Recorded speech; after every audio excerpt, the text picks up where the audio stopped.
Introduction. What are the advantages of gloom, ignorance, or envy? Have you ever read a notable poem praising any one of them? There are many so-called religions that try to describe a reality of emptiness that lies beyond the material illusion. They also attach other qualities to emptiness, such as enlightenment, knowledge, awareness, truth, and light. It is very true that these associated attributes are positive, healthy, informative, and natural, since all living beings themselves are full of light. In the mid-50s, there was a period when the prospect of a nuclear war between America and Russia was commonly portrayed as being imminent. I remember sitting between my mother and my grandmother on the sofa one night, watching a television news special about the supposedly inevitable war.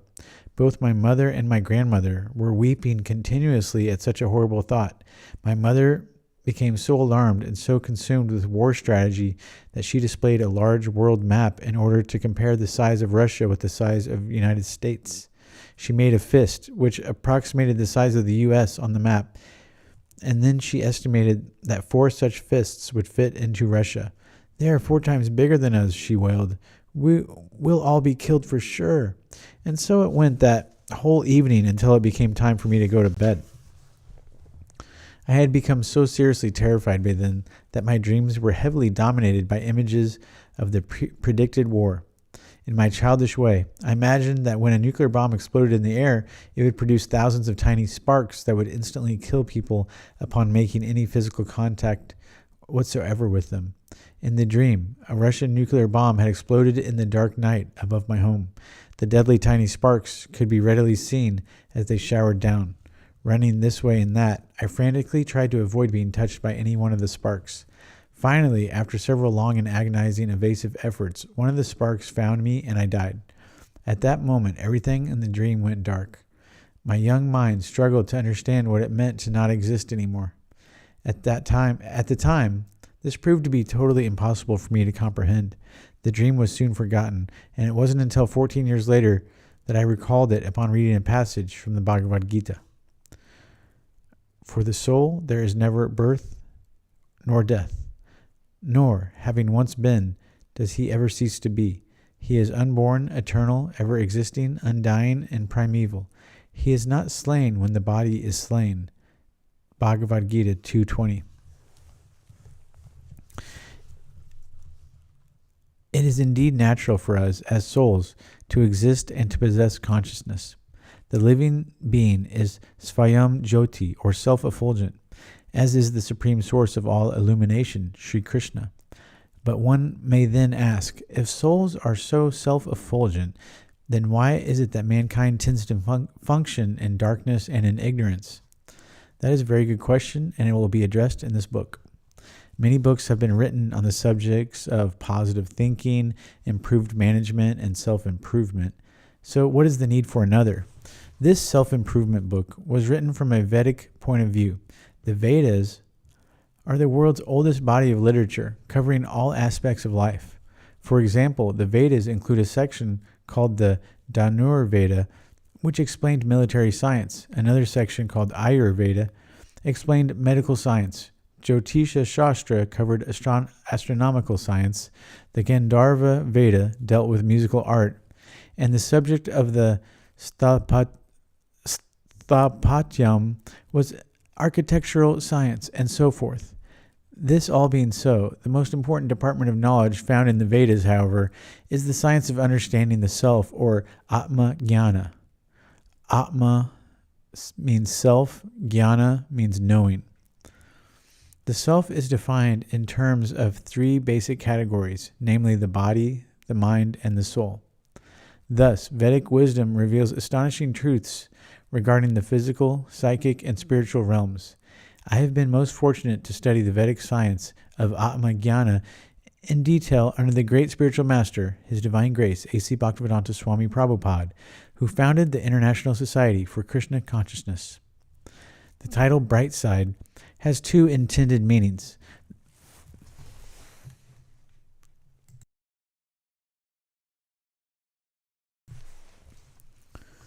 The first relates to learning how to see things in a more positive light. The second is about learning how to maintain an enlightened point of view in life. The two are clearly interrelated, and as such, they can serve to enhance one another. On the other hand, some aspects of their mutual supportiveness are not always so easy to appreciate. The aim of presenting this book to the reader is not necessarily to conclusively convince the reader of the exact points of view that are contained herein, but rather to aid the reader in becoming more effective in his/her endeavors, whatever they may be. Originally, my inspiration for writing this book was to assist my fellow practitioners of Krishna consciousness in overcoming the strong feelings of despondency that sometimes opposed them. However, it gradually became clear to me that a topic such as what is advanced in this book would also be of interest to a broader spectrum of persons, which could easily be seen to include the general public. The approach that is developed herein can be of tremendous use to many types of people coming from diverse backgrounds and with varying types of issues being active in their lives. Although I have arrived at most of the material presented in this book by virtue of my involvement with the Krishna consciousness movement, the book's content is applicable to a large variety of people, their attitudes, and the different life situations within which they find themselves. Therefore, I address three categories of readers with this work. Number 1. The person interested in gaining solely specific, isolated, practical insights that are to be incorporated into his/her present life outlook. This person is either essentially satisfied with his/her present philosophy of life, and is only looking for a few specific methods to improve isolated aspects of their existence, or has very little interest in subjects beyond worldly concerns. Number 2. The person interested in gaining insight into successful thinking and successful living, both on the worldly and the spiritual levels. Number 3. The person who is interested primarily in spiritual pursuits, but who also needs some guidance as to how to exercise such pursuits in a materialistic world. I can state with confidence that each of these persons will find in Brightside just what they were looking for. Nevertheless, I beg the patience and forgiveness of my readers for tolerating passages in this work that may attempt to utilize situations for illustrative purposes that do not specifically pertain to the reader's exact background or present status. The situations worked with in this book have been selected for illustrative purposes only and are not at all meant to be universally pertinent. For example, at times I refer to incidents pertaining to the earthly or mundane plane, while at other times I draw from divine sources. As you read, if you find yourself entering a somewhat foreign sounding text, patiently continuing onward with your reading will always bring you back to familiar territory. This book can function like a solution to a puzzle that has several suitable solutions. The reader may find that certain aspects of Brightside fall into place earlier than others. It may also not be possible to recognize the total picture until the final piece of the puzzle is placed in its position. Therefore, I suggest that one peacefully go through the book without prematurely worrying about how each item presented will ultimately fit into the complete picture. For those to whom Vedic culture and Krishna consciousness is alien, rest assured that the context within which an unfamiliar personage or custom appears generally will contain enough background information itself as to adequately clarify the foreign material. We suggest a method whereby you may easily keep apace with the book's progress. Whenever there is a reference to the word Krishna, for example, simply replace the word Krishna in your mind with a term which is more familiar to you, such as God, Jehovah, Allah, Christ, the Supreme, Brahman, divine energy, divine love, light, goodness, etc. For devotees of Krishna, we suggest viewing all of the seemingly mundane references with a transcendental eye and constantly considering their relationship to Krishna consciousness. This will allow us to bypass and eliminate the constraints created by the world of names. Finally, I must confess to the distinct possibility of my exhibiting extreme arrogance in writing such a book that infers that the author has achieved the level of success that he extols within its covers. Given the excellent opportunities that have been afforded to myself for self-improvement, I truly regret how much I have dawdled. Nevertheless, my mentors have always tolerated me, and with their continued blessings, I am making ongoing humble efforts to crawl toward the ultimate goal. I humbly beg the reader's indulgence. Danavir Goswami. P.S. A good doctor does not leave any disease in his patient. So similarly, a good instructor tries to help his student eradicate all the problems that he encounters once and for all. Being such an instructor was my goal in writing this book.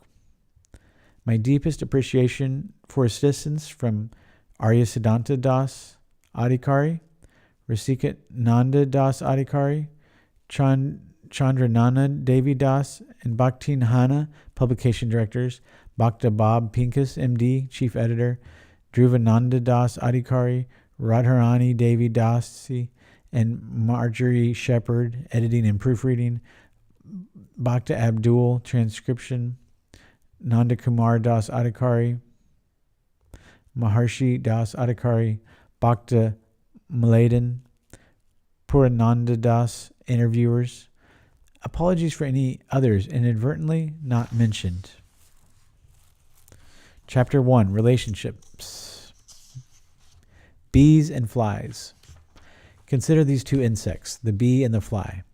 The bee pays little attention to anything except for finding nectar, whereas the fly delights in landing repeatedly on others' open sores.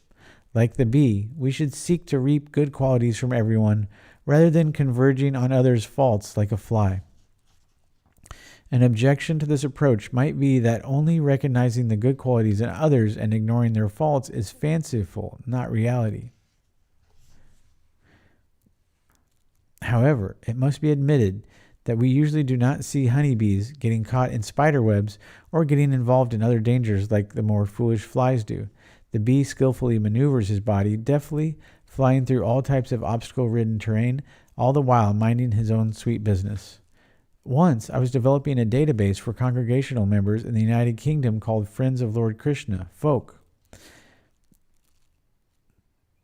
In addition to the basic information of addresses, occupations, spouses' names, etc., I included data about how many books each member had received from our society and how often they visited our centers, etc. I thought it would be wise, however, for the sake of being balanced, to also include some particulars about behaviors with which the members were still having difficulty.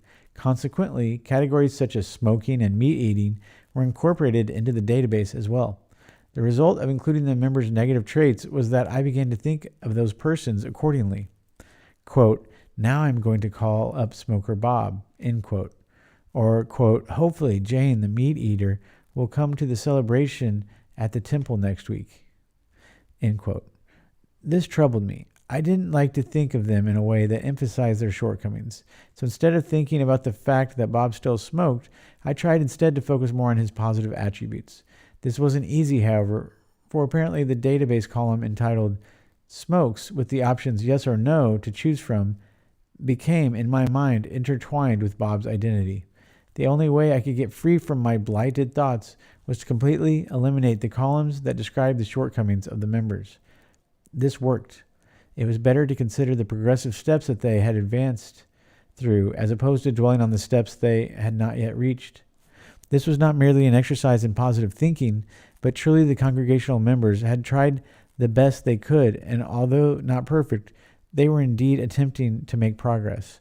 What is the value of criticizing a man for being dirty while he is taking a shower? The cleansing process will act in due course of time. Some patience is required.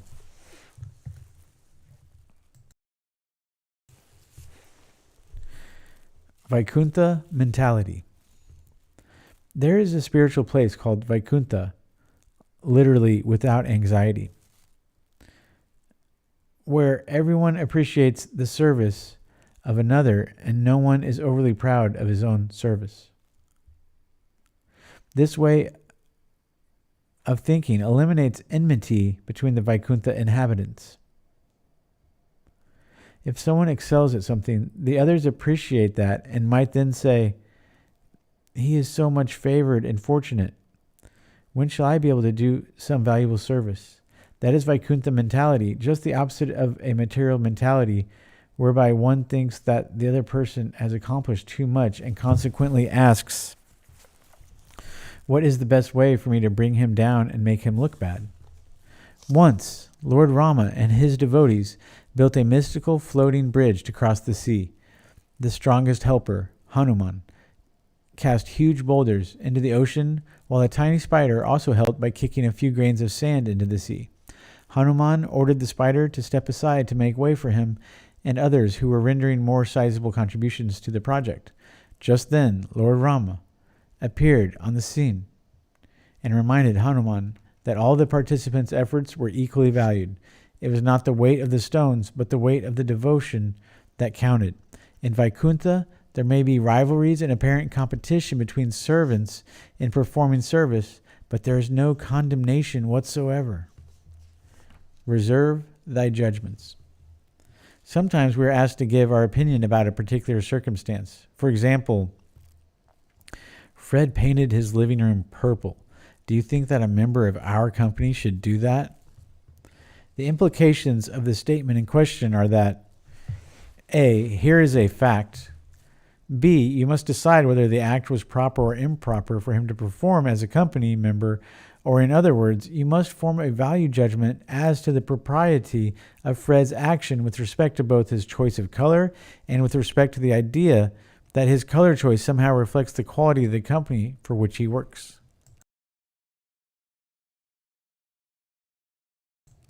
However, perhaps the color a company member paints his living room does not require a right or wrong conclusion on my part. Since there are many shades of purple, including lavender and off blue, Fred's choice of colors might seem to be different, pretty, surprising, interesting, or even shocking, but not necessarily right or wrong or good or bad. Labeling something as good or bad, proper or improper, or right or wrong indicates a type of conclusion that is not always called for. Why does Fred's choice of color have to be right or wrong? Another consideration is whether we, based on our expertise, our position within the company, or the information supplied, etc., are, in fact, qualified to make such a judgment. Not all proposals and acts of people are necessarily right or wrong. This is not to simply advocate ambivalence or the evasiveness of a politician. Certain instances actually do not require a black or white decision as to their correctness or incorrectness. If there are additional options to choose from, it is better to first try to select one of those. A few ideas to remember are: a wise man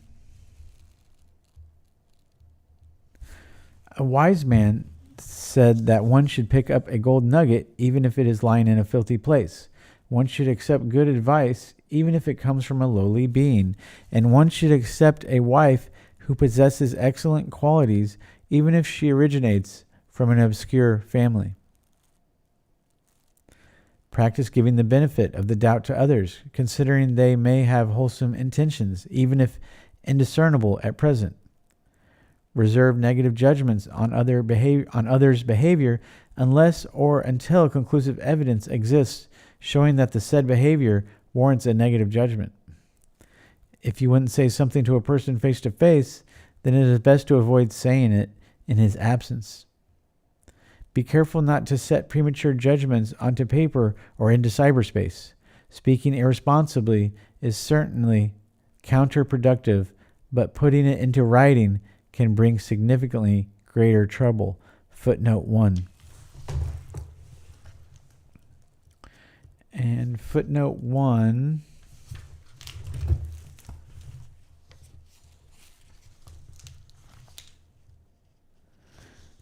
there is a similar Sanskrit verse, which is Satyam Vada Ma Lika.